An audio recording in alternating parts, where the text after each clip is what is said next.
ponen un vestido viejo, pues si lo hacen no solamente rompe el nuevo, sino que el remiendo sacado de él no armoniza con el viejo. Y nadie echa vino nuevo en odres viejos, de otra manera el vino nuevo rompe los odres y se derraman, y los odres se perderán. Mas el vino nuevo en odres nuevos se ha de echar, y lo uno y lo otro se conservan. Ninguno que beba del añejo quiere luego el nuevo, porque dice, el añejo es mejor. Amén. Padre, en el nombre de Jesucristo de Nazaret, te damos gracias por la oportunidad que nos concedes de tener, oh Dios, el privilegio de honrarte, de bendecir tu nombre. Gracias porque tú, oh Dios, nos has permitido estar reunidos en este lugar, Señor, para la gloria de tu nombre. Pedimos tu bendición a través de tu palabra. No queremos ser, oh Dios, nosotros únicamente los que hemos de estar, oh Dios eterno, solamente oyendo y oyendo, sino queremos ser hacedores de su palabra. Gracias por tu bendición, por tu gracia, por tu favor, por tu misericordia. En el nombre poderosísimo de Jesucristo de Nazaret, pedimos, oh Dios, que seas tú el que te glorifiques este día a través de esta palabra que hoy predicamos. Gracias, Señor, en el nombre de Jesús. Amén y amén. Aleluya. Bueno, Dios, vino nuevo en odres viejos. Esta es una parábola que nuestro Señor, ¿verdad?, hacía comparación con la que ya estudiamos la semana anterior, que tiene que ver, hermanos, con el vestido nuevo y el vestido viejo. Amén.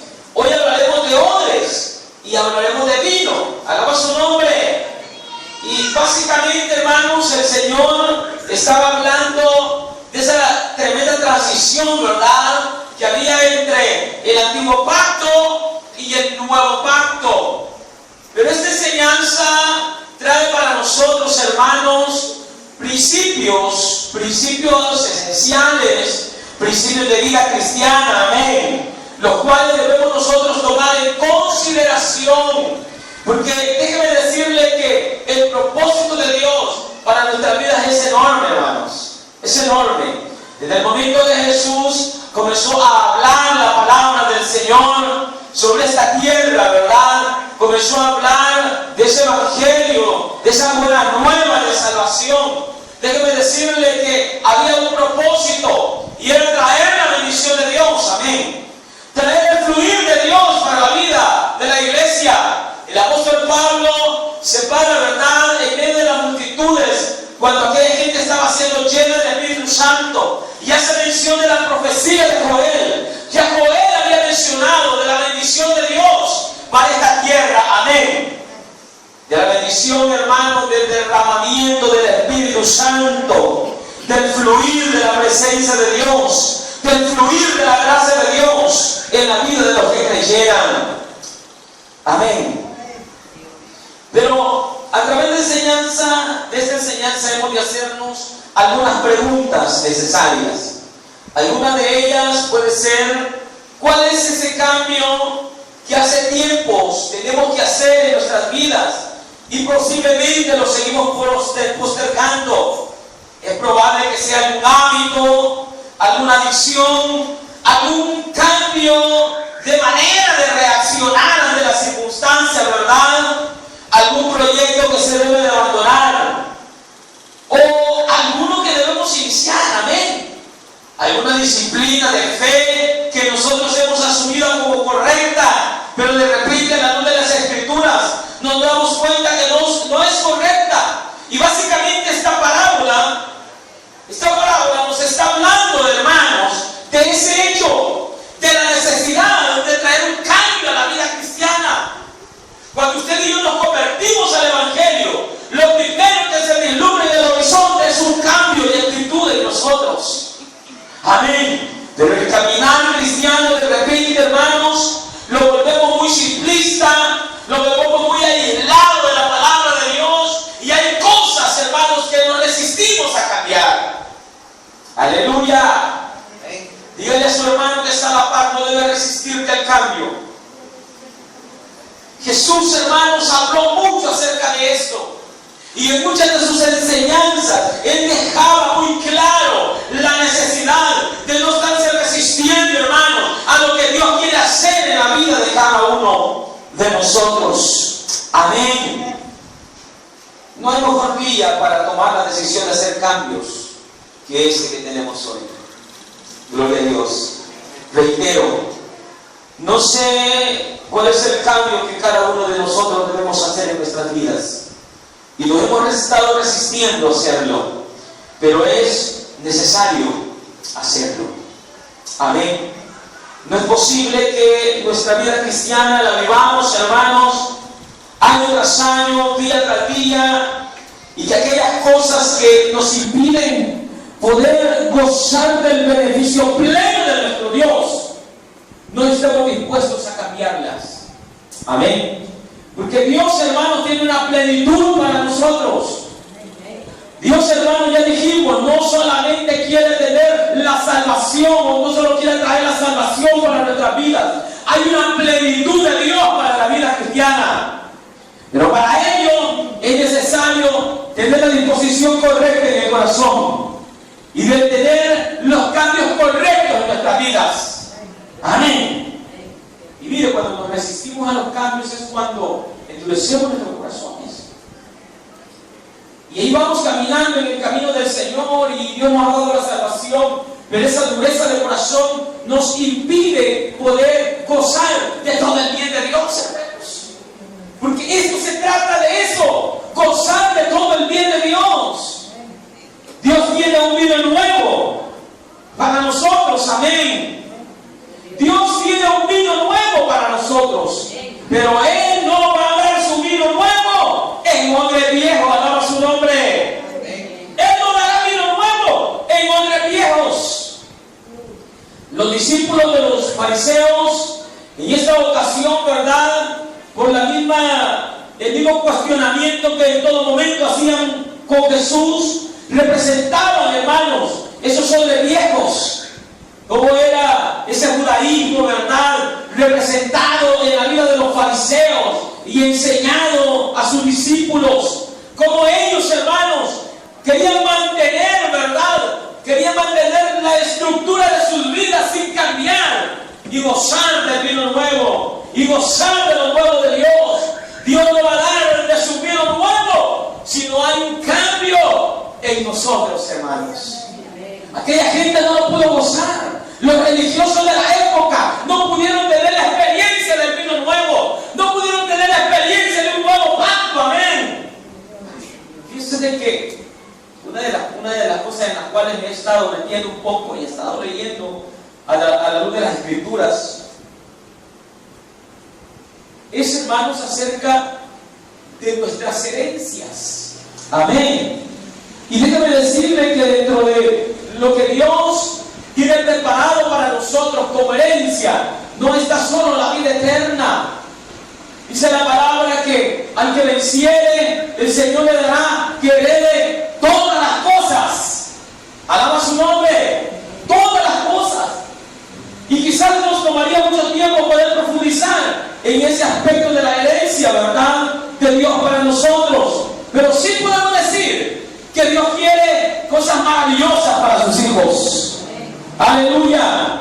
Él quiere cosas maravillosas, hermanos. Él no quiere que nosotros vivamos vidas simplistas en este mundo, que nos convirtamos en gente, hermanos, que goza de la plenitud de Dios. Aleluya. Pero decíamos, los religiosos no podían tener esa experiencia. Habían algunos elementos en ellos que no les permitían poder gozar, hermanos, del vino nuevo. Uno de ellos era la confianza en ellos mismos y en lo que ellos hacían.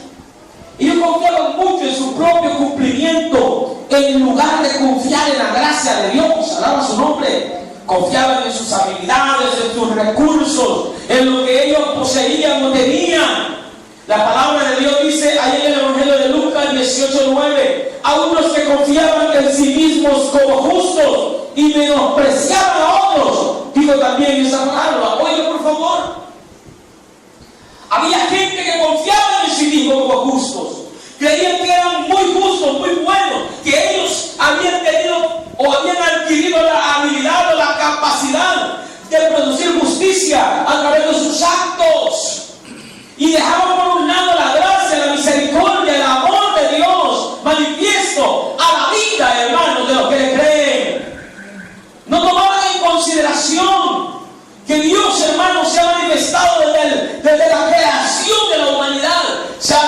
estado con su gracia sobre nosotros.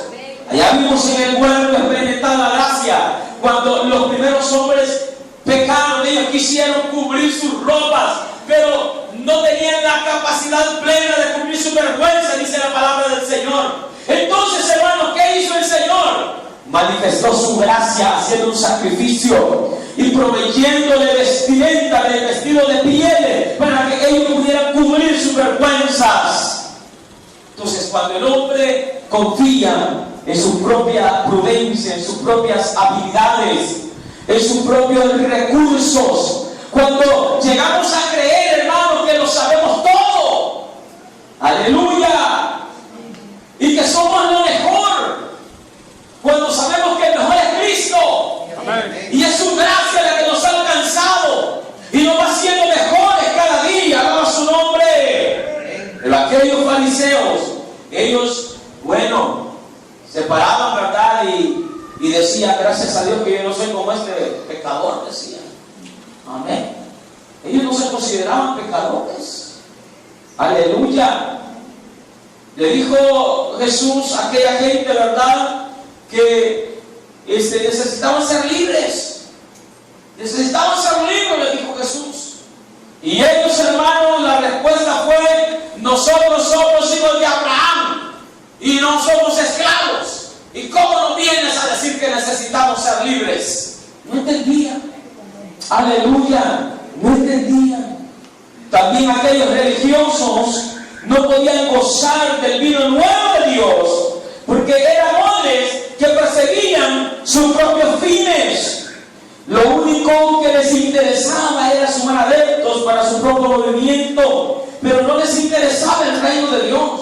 Realmente a ellos no les interesaba la palabra de Dios, sino ganar fama, reconocimiento. Es más, le negaban el acceso con su enseñanza, comportamiento y actitudes a mucha gente. Le cerraban las puertas del reino a mucha gente. Amén.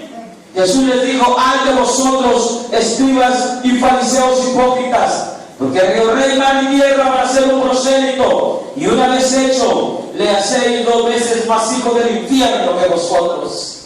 Aleluya. Qué duro nuestro Señor, ¿verdad? Pero era una realidad. Ellos no podían ser ni depositarios, ni podían compartir el vino nuevo de Dios, porque había hipocresía en sus corazones. Perseguían sus propios fines. No había realmente en su corazón toda la sinceridad para con Dios. Interesados en amar a Dios sobre todas las cosas. No estaban interesados en buscar a Dios ante todas las cosas, amén. Sino que simple y sencillamente convertirse en famosos, ¿verdad? Tener mucha gente a su disposición. Ese era el fin que perseguían ellos. También aquella gente, hermanos, estaban centrados básicamente en las cosas externas, en los rigores de la ley. Ellos creían, hermanos, y se preocupaban por cumplir al pie de la letra, ¿verdad?, todo lo que tenía que ver, hermanos, con la ley mosaica en cuanto a los sacrificios, amén. Y creían que solo por el hecho de eso, de tener el cumplimiento de los sacrificios, eso los hacía buenos, eso los hacía diferentes a la gente, eso los hacía santos y perfectos, amén. No se fijaban ni se preocupaban de lo que había en su corazón. Aleluya.